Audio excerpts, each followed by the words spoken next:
সুবহানাল্লাহ, আলহামদুলিল্লাহ, লা ইলাহা ইল্লাল্লাহ, আল্লাহু আকবার। পড়েন সুবহানাল্লাহ, আলহামদুলিল্লাহ, লা ইলাহা ইল্লাল্লাহ, আল্লাহু আকবার।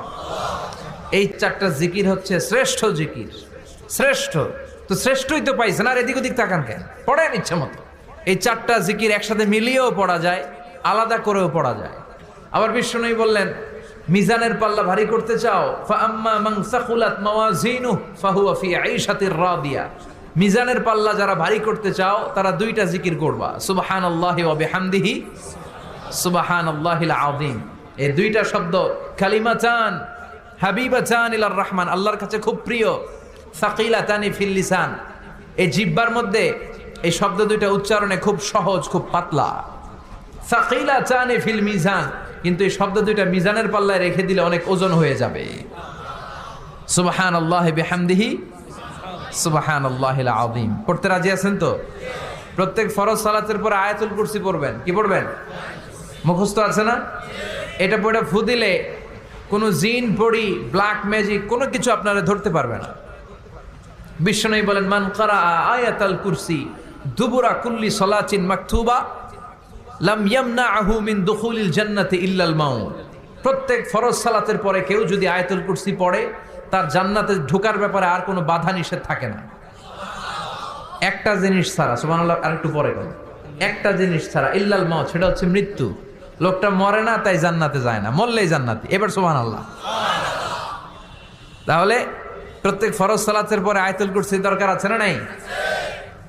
প্রত্যেক ফরজ সালাতের পরে সালাম ফিরিয়ে আওয়াজ করে পড়বেন আল্লাহু আকবার। 3 বার পড়বেন আস্তাগফিরুল্লাহ, আস্তাগফিরুল্লাহ, আস্তাগফিরুল্লাহ।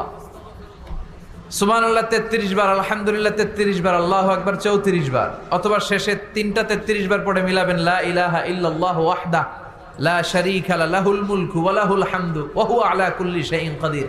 আরেক বর্ণনা একটু বাড়ানো হয়েছে, ইউহয়ী ওয়া ইউমীত ওয়া হুয়া আলা কুল্লি শাইইন। এগুলো পড়ে না, কোত্থেকে কি হাবিজাবি পড়ে ঈমান নষ্ট করে। এজন্য মুমিন হবে, মুমিন they work smart, they don't work hard. মুমিন স্মার্টলি কাজ করে, মুমিন কষ্ট করে কাজ করে না। সুবহানাল্লাহ কবেন না?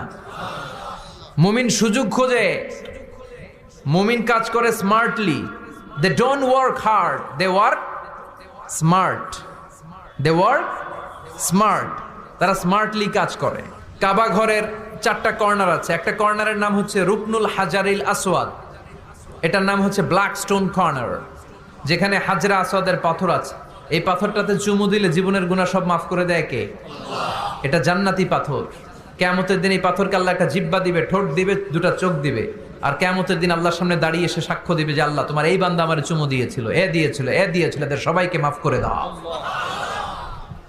তো হাজরা আসওয়াদের কর্নার আর কাবা ঘরের যে স্বর্ণ দিয়ে খচিত দরজা, এই হাজরা আসওয়াদের কর্নার আর দরজার মাঝখানে ছোট্ট একটু জায়গা, এটারে আরবিতে বলে মুলতাজাম। আমার সাথে সাথে পড়েন, এটারে আরবিতে কি বলে? ইলতাজামা ইয়ালতাজিমু ইলতিজামান। মুলতাজিম, মুলতাজাম মানে হচ্ছে যেটার সাথে লেগে থাকা হয় সব সময়। সাহাবারা এই জায়গাটার সাথে লেগে থাকতেন, পেট লাগিয়ে, গাল লাগিয়ে, চোখ লাগিয়ে, মুখ লাগিয়ে কাঁদতেন আর দোয়া করতেন। আর এই জায়গায় পেট লাগিয়ে, শরীর লাগিয়ে দোয়া করলে ওই দোয়া আল্লাহ ফিরিয়ে দেয় না। কিন্তু ওই জায়গায় দোয়া করার চান্সও এত সহজে পাওয়া যায় না, ধাক্কা ধাক্কি যুদ্ধ করতে হবে আপনারে। তো এক মাওলানা চান্স পাইছে ওইখানে, অনেক ধাক্কা ধাক্কি করে, খাইয়া দেয়া শক্তি কইরা ধাক্কা ধাক্কি। পাকিস্তানি পাঠানি যেগুলো আছে, 8-10টা পাঠান একসাথে দাঁড়ালে ওগুলার জ্বালায় কিছুই করা যায় না।